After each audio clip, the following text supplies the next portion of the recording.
Gospel according to St. Matthew. Glory to you, Lord. When John the Baptist heard in prison of the works of the Christ, he sent his disciples to Jesus with this question: "Are you the one who is to come, or should we look for another?" Jesus said to them in reply, "Go and tell John what you hear and see. The blind regain their sight, the lame walk, lepers are cleansed, the deaf hear, the dead are raised, and the poor have the good news proclaimed to them. And blessed is the one who takes no offense at me." As they were going off, Jesus began to speak to the crowds about John. "What did you go out to the desert to see? A reed swayed in the wind? Then what did you go out to see? Someone dressed in fine clothing? Those who wear fine clothing are in royal places. Then why not go out to them? To see a prophet? Yes, I tell you, and more than a prophet. This is the one whom it is written, 'Behold, I am sending my messenger ahead of you. He will prepare your way before you.' Amen, I say to you, among those born of women there has been none greater than John the Baptist, yet the least in the kingdom of heaven is greater than he." This is the good news of Jesus Christ. Praise to you, Lord Jesus Christ. I'm always intrigued by people in the past in history who have created something out of nothing. They had an idea of something, they had a belief about something, and they were committed and convicted toward it, and they kept working at it. Like, for example, Wilbur and Orville Wright. In 1903, they got together and they were just crazed over the idea of that we could fly. They would see birds fly around and they were like, I wonder, can we do this? Can we create an invention where human beings can actually fly in the air? It had never been done before. And they were just worked at it and envisioned it and made it happen in 1903 in Kitty Hawk. And then you have, Thomas Edison, right? I mean, like believing that you could get a light bulb and we could connect it to electricity and keep it lit for 40 hours. This had never been done before. People were living with darkness and candles and just totally radically changed the world because he had an idea, he believed in it, and he created it. He created it out of nothing. I remember one time being in a seminar years ago, probably like 20, 30 years ago, and this guy comes in, his name is Michael. And he comes in to talk to us about the story of this company that he wanted to start, a little startup company. And they were floundering, they were really doing a lot, they were really having difficulty, they weren't making their payroll, and they were on the brink of closing. And he basically went to the people who were with him in the beginning and said, listen, can you be willing to work and not get a paycheck, but just keep on hanging in there? I really think that this little startup company might take off. And so the people stayed there and they worked without getting a paycheck for quite some time. And then, this guy had a crazy idea. Can you believe this? He actually had an idea that they were going to transport packages by the air. And this little startup company was called Federal Express. And here was this guy, Michael, I can't think of his last name, but he was one of the founders of Federal Express. And of course, all the people who were there, who worked for nothing for quite some time, were given all the stock in Federal Express. And we can only imagine the payoff of that, So it's an interesting, when you think of this, that what is possible in our life is probably beyond what we can imagine. So I wonder if part of spirituality is to be unreasonable and to think of things outside the box. I love that line I've said it many times where I'm reading this book and it was like, and this is a great line, breakthrough learning ends early in life. So what does that mean? That means that as human beings, once we draw a conclusion about anything, particularly ourselves, right? We could be walking around with a concept or a belief about ourselves that we formulated when we were 10 or 12. I love when kids come into my practice and they're like 12 years old, and I go, look how little this kid is. And I think back, somehow for me, in my mind, when I was 12, I should have been capable of doing this and that. I was just a kid. And somehow, like, we can judge ourselves with very harshly. But breakthrough learning, you hear that? So things that we believe in, things that we hold on to, that we draw a conclusion of to be true, we don't bother to reinvestigate it, right? The earth is flat. Everybody knows the earth is flat. Come on, everybody knows that. 1490. And then one guy says, I don't think so. And totally changed the whole concept. But most of the people were willing to accept. I grew up that the earth was flat. That's what everybody says. Look, you can look at, I think there's even flat earthers, right? There's like, it's crazy, right? Well, look, you can see how flat it is. Like, to be willing to look at things beyond what we think is possible, to be unreasonable, you know? Think about that. One of the things that I've learned too is that we have an ability to choose how we're going to respond to things, how we're going to react to things. I remember my parents, I was very lucky, my parents, in 1959, they bought a house in Livingston for $29,000, and then in '62, they bought a house in Seaside Park for $12,000. Imagine that, you have a house, Livingston and Seaside Park, $41,000. And I was very, very lucky because I spent my summers in Seaside Park. And, but as time went on, later on, my dad got a little squirrely and we weren't paying attention to what he was doing. And apparently he was borrowing and doing things against the house that he shouldn't have done. And then, of course, there was Hurricane Sandy came along and he was upside down in the house. And we lost the house to the bank. And in fact, I can remember having the Christmas party years ago. It was still, I could not drive by Brighton Avenue in Seaside Park. I was so bothered by that, right? And friends of mine, their parents, they had the house and whatever they did all the proper things that you needed to do. But like, all of a sudden it hit me.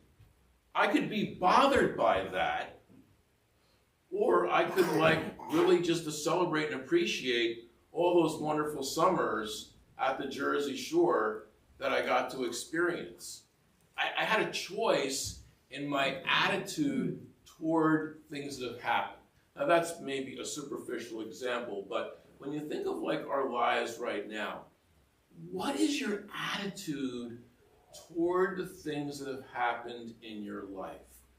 The heartaches, the hurts, the disappointments, you know. I mean, has anybody here gone through life and you've never suffered? Everything's gone your way, right? In other words, it's going to happen, right? So what is our attitude towards those things? Now, it seems, as they're discovering more and more things with science, that we are an energy system.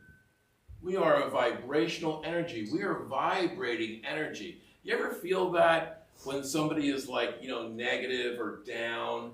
You kind of like, you almost can get tired, you know, or you don't really, somehow you don't want to be around that person, you know? Or if you're married and you're mad at your spouse or whatever, then they want to come over and give you a hug and you're like, get away from me.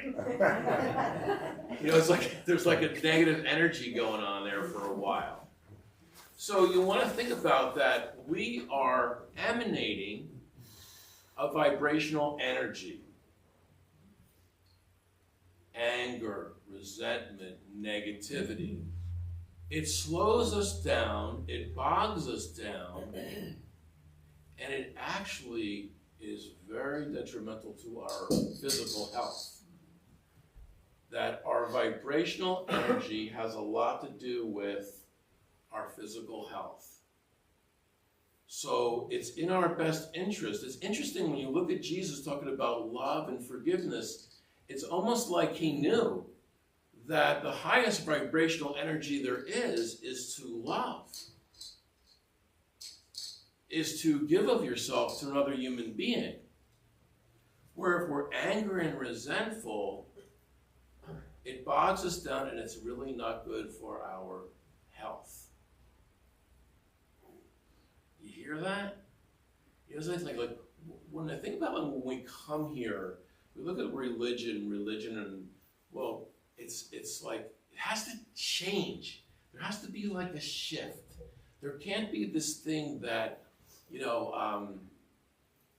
we're coming here to church, and that when we leave our bodies, we're going to be able to say that I went to church like every Sunday, or I was part of Good Shepherd, or you know what I mean, like. And that somehow that's going to like, okay, well, now you're in. You get to go to heaven or something like that. And then if you missed Mass and you weren't there, or you ate a hot dog on Friday or something like that, you have to explain yourself. Like that's not cutting it today. But what does seem to me is that we're coming here because we want to raise our vibrational energy. We want to raise and live on a level of love and be in light. That's what we're talking about during Advent here, about may your heart be light, to let go, to live right now in the moment. And why do we do that? Because when we do that, not only is it good for our health, there's something about this that we're able to open up to the sacredness of life. I can remember being at the Sawmill. We were having the Christmas party, having a grand old time and everything like that. And here I am, you're looking at the ocean and all this beauty and all this stuff. And somewhere in my heart, I'm bothered that my dad lost that house. Totally missing the ocean. I don't even know if I saw the ocean then. And it's there all the time. When you look at Jesus in this gospel passage, what do you think? Tell John the Baptist.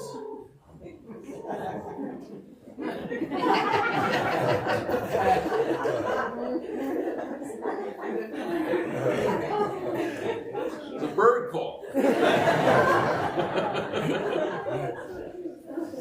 But and isn't that's so great, right? Because like the little guy, he's just so open to life. He just experiences all. He's looking at the colors and the lights, and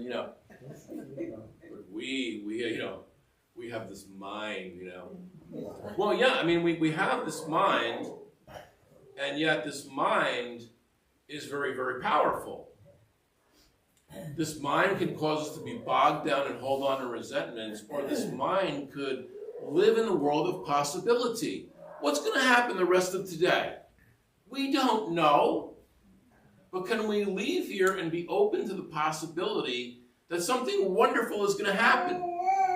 Can we be ridiculous? Can we be unreasonable? Can we be irrational and believe that what's possible later on this afternoon is anything is possible?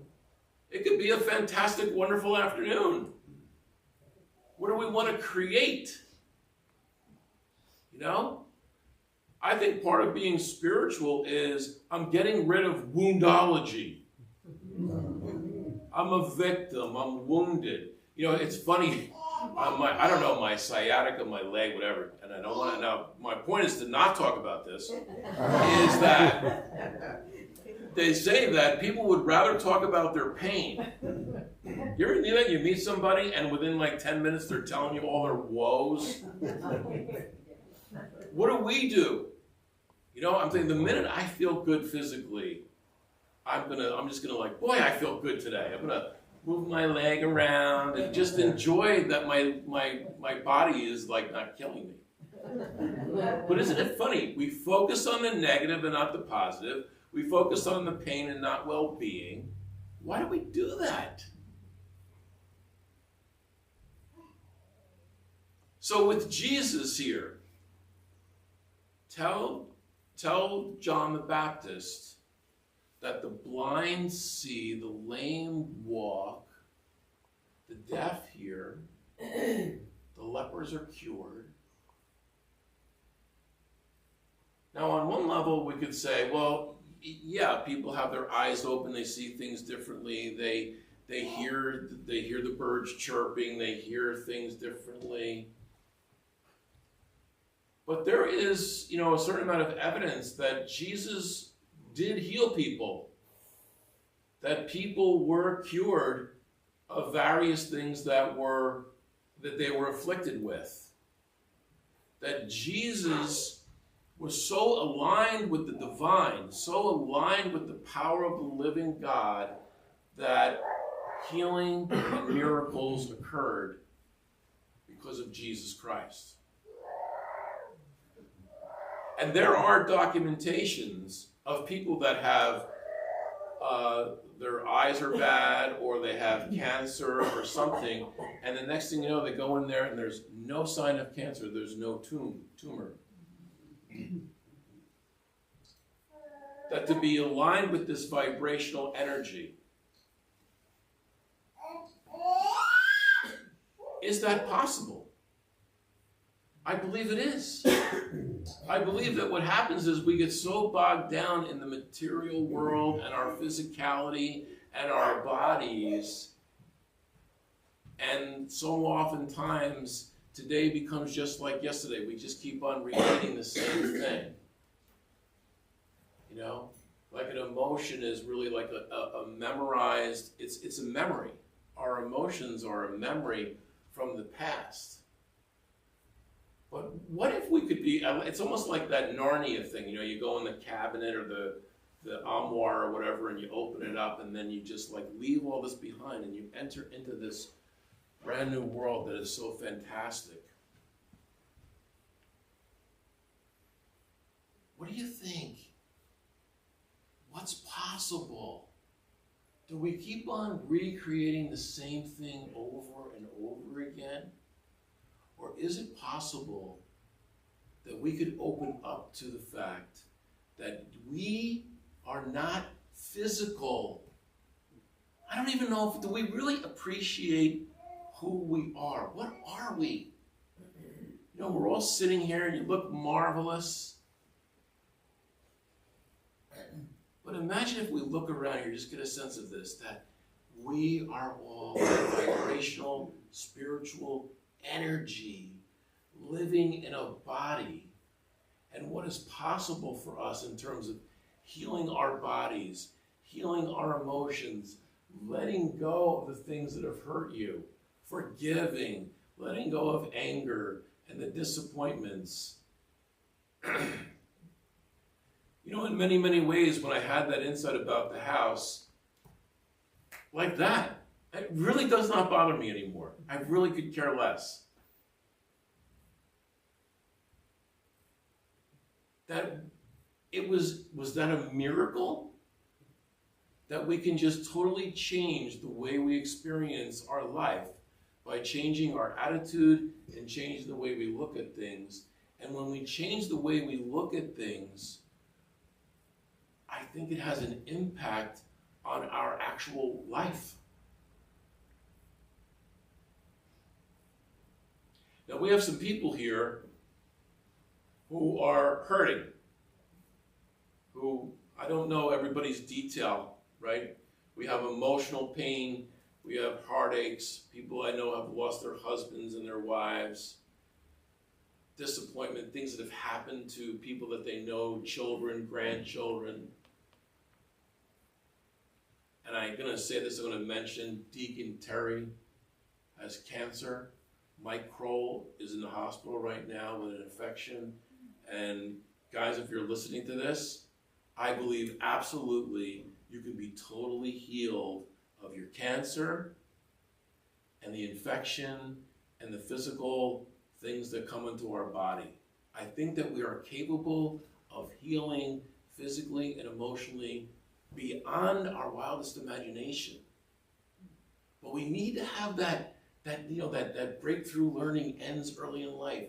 We need to break through that and open up into the possibility of this. Why do I believe this? Because I believe that Jesus Christ